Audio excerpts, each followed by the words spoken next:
Well, thank you very much. At the very outset, for your kind invitation to address such a large gathering of young students from all over the country. It takes my memories back 4 decades, where in an environment almost as similar, as a young student I used to participate in a desire for change.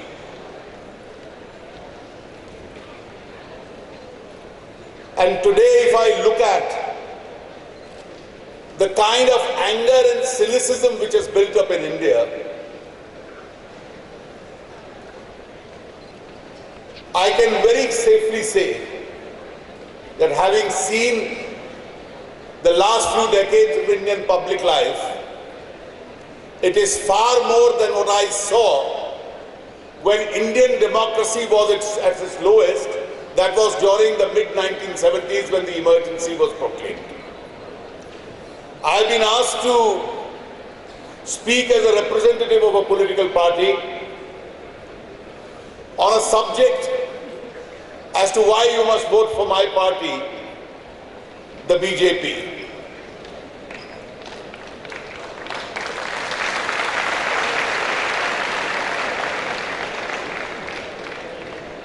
If I look at the situation today, I see one of the greatest feelings of anger and cynicism, as I pointed out. There is a huge anti-incumbency environment. We speak in terms of India as a nation of young population, but it's a country which is almost seething with anger and negativism. The challenge of our democratic process is, how do we channelize this anger and convert it into a positive energy as far as India is concerned? Why is there cynicism in the country today? Let me ask myself a few questions. In the last 2 decades, the last 21 years, we showcased India as an emerging global power. There were successive governments. We showcased India as an investment destination. And suddenly in the last 3-4 years, we have seen a complete collapse of economic management as far as the country is concerned. The world which looked at India as an investment destination today is looking for better opportunities elsewhere. Indian investment is traveling out of the country. And when investment in this country dries up, the entire economic cycle breaks down. Investment means more economic activity. More economic activity will mean more jobs, more revenue, more enrichment in the pockets of the state, better infrastructure, better social sector spending. And if this circle breaks down, as it indeed has broken down under the present government, you find a desperate situation where jobs are being lost, revenues will go down, economic activity goes down, investment goes down, the rupee gets weakened, prices are sky high, and every sector, manufacturing slows down. Why is it that this has happened? एक प्रश्न जो आप अपने आप से पूछिए,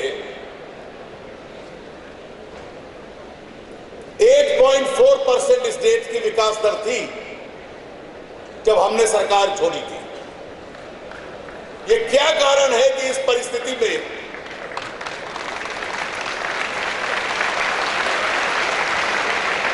क्या कारण है कि इस परिस्थिति में आकर देश खड़ा हुआ है? I have 5 lessons of the last few years. And my first lesson is, India must have a political leader as its Prime Minister. Prime ministership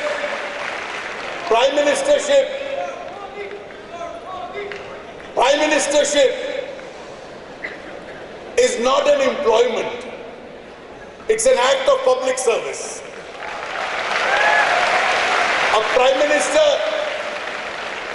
Minister must be decisive. A Prime Minister must be willing to leave his post. A Prime Minister must have the capacity to take a decision. He must have a capacity to overrule a decision. But if the Prime Minister of the country, along with his cabinet, can be overruled by somebody half his age,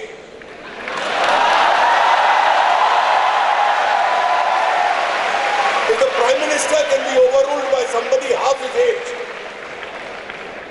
and if the Prime Minister of the country wavers, then certainly the Prime Minister will be incapable of taking hard economic decisions. Prime Ministers are judged not by the number of years that they remain in office. They are going to be judged by the footprints that they leave behind. And therefore, the fact that this country did not have a person who is either a political leader of the country or not even a political leader of his party as the Prime Minister of the country, decision making in the field of economy has suffered.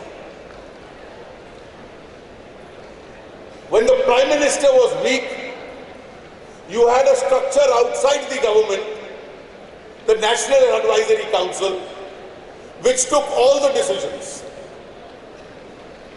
An extra constitutional center which took all the decisions, and the government was merely executing and implementing some of those decisions. The government had no capacity to overrule them. How much has corruption cost us? Mr. Jaitley just now was giving an elaborate presentation on black money. But more than this black money, see the impact of corruption. Are you aware of the fact why the Indian rupee has collapsed? The Indian rupee has collapsed, those students of economics would know, because there is a high current account deficit. What is a current account deficit? A current account deficit is when the foreign exchange that we earn is less than the foreign exchange that we spend. We have to import oil, we have to import edible oils. Are you aware of the fact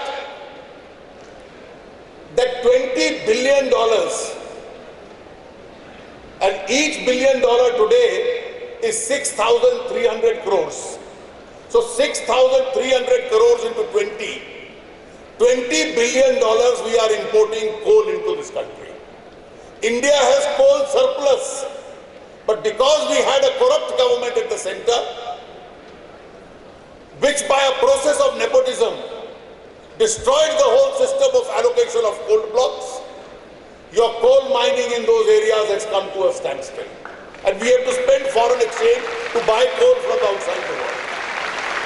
We have an iron ore surplus. We were supplying iron ore to China. Today we are importing iron ore into this country because of widespread corruption. Where has this corruption taken us? Our foreign exchange spending has increased because of these acts of corruption. What happened in 2G? In 2008, you allot spectrum at the 2001 prices. The CAG says 1,76,000 crores was lost. Bofors was the most talked about corruption scandal of the past. Only 64 crores. Compare that with what is happening today? 1,76,000 crores in spectrum, 1,85,000 crores in coal blocks. I am not referring to the others. In a situation of this kind, coal mining stops, telecom licenses are cancelled, investments are confiscated, and the world is not willing to trust the Indian economy. The government says the opposition doesn't cooperate. The only instrument of cooperation that they have is not a dialogue. The only instrument of dealing with the opposition that this government has is to deal with the opposition through the Central Bureau of Investigation. The Congress knows, the UPA knows it cannot contest the elections politically. And therefore, if I can't fight them politically, if I can't fight their leaders politically, let me use investigative agencies to fight them. We have seen a breakdown of relationship between the government and the opposition because of this misuse of investigative agencies. This is as far as your economy is concerned. What is the state of national security? While I was driving to this place, I saw a news on the television channel that when the Prime Minister of India was meeting Mr. Nawaz Sharif, Pakistan had come and occupied an Indian village in Kupwara in Kashmir. Chinese do it regularly. Look at what is the state of our country's strength. Our national pride, our national security, our national honor are at stake. Almost at will, Pakistan can engineer cross-border terrorism anywhere in this country.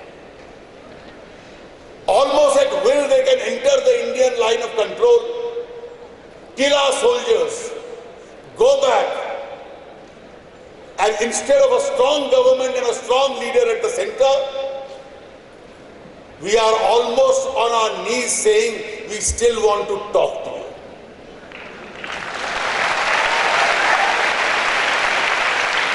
The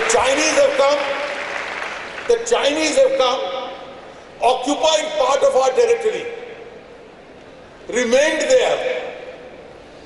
Our president goes to Arunachal Pradesh, our army chief goes to Arunachal Pradesh, they start objecting, as though Arunachal Pradesh belongs to them. They are in a highly assertive mood, building infrastructure all around India's northern borders. And we choose to accept it lying down. Even a country like Maldives. Maldives is a country of several hundred islands. The largest island is Malé. Are you aware of what the size of Malé is? 2 square kilometers. Even and Maldives started asserting itself because they found a weak neighbor to deal with. Maoists have come and occupied, created their impact in almost 200 districts in central India. We all wanted to fight them. They are not social reformers. Maoism is not a poverty eradication program. It's a set of people who want to overthrow India's parliamentary democracy and impose an ideological dictatorship through violent means. The government of India and the state started fighting them. One letter to the Congress workers written in Congress Sandesh by the party president, and the central government changed its strategy, and the entire war against Maoism was diluted. Today, we are an insecure nation. Economically, from a strong nation, we've become a struggling economy. What is the image of this country and its governance? I won't go into deeper allegations of corruption. But in terms of corruption, as I mentioned the figures to you, this is perhaps one of the worst phases of Indian public life that we have seen. Where in the world are votes of confidence won by paying members of parliament? You have the Central Bureau of Investigation under your control. I won't refer to the cases where they victimize our friends and our leaders. The rail minister's relatives are selling jobs. The relatives are arrested and the rail minister is supposed to have nothing to do with it. He is only a witness.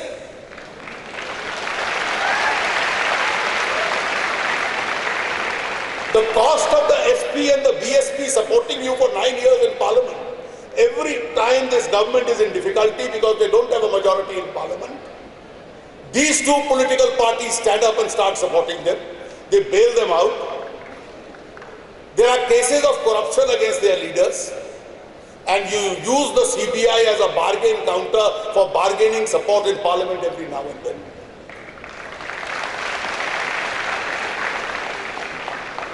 This is what you continuously do. Commonwealth Games was an occasion to showcase India to the world. You converted it into an instrument of money making. All natural resources are sold by you in a manner that your own pockets of those supporters of yours are enriched by this process. If this is the state of India's economy, if this is the state of India's security, if this is where the moral standing of this government is, then surely India needs a change. And if India needs a change, how does that change come about? That change clearly comes about. And I'll put this question to you because you are all young people, आप सब नौजवान हैं, विद्यार्थी हैं. प्रश्न ये है कि देश के अंदर राजनीतिक नेतृत्व कैसे खड़ा होना चाहिए? How is political leadership to be created? How was President Obama created? How many of us knew his name 3 years before he was elected as the president? He created an impact during his campaign. How are presidents and prime ministers in democracies elected? And the big choice you have to all make now is India going to be a dynastic democracy, or is India going to select its leaders on basis of proven merit?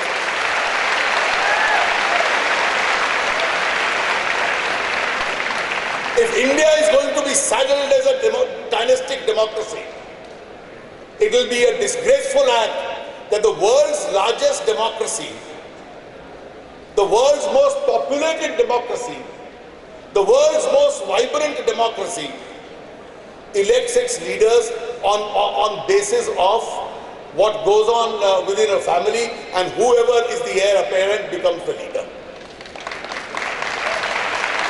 His views are not known, his economic philosophy is not known, his vision on foreign affairs is not known, his governance ability is not known, but because you are born in a particular family, you are a leader.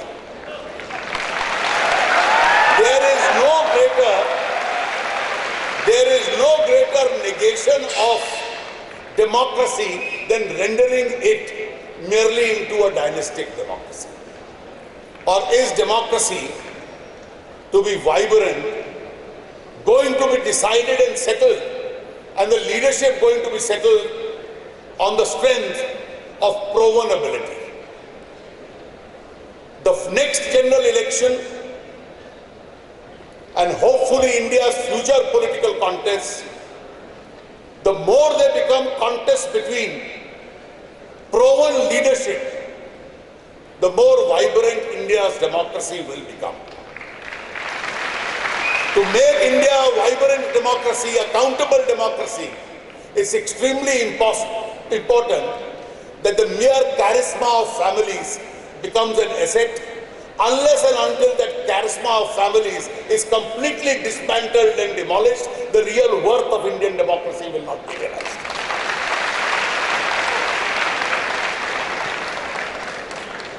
We, on behalf of the BJP, have always endeavored to provide leadership on that basis. We assure you a clean government. We assure you that the process of economic reforms, the process of economic growth will be hastened. We look forward to an India which is compassionate, which look forward to an India where there is concern for the weaker sections of society. We look forward where every Indian will have equal rights. No Indian will complain of discrimination. We assure you an India which will raise the standard of living and the quality of life of each Indian. And that is why I feel the youth of India must work for the BJP. Thank you very much.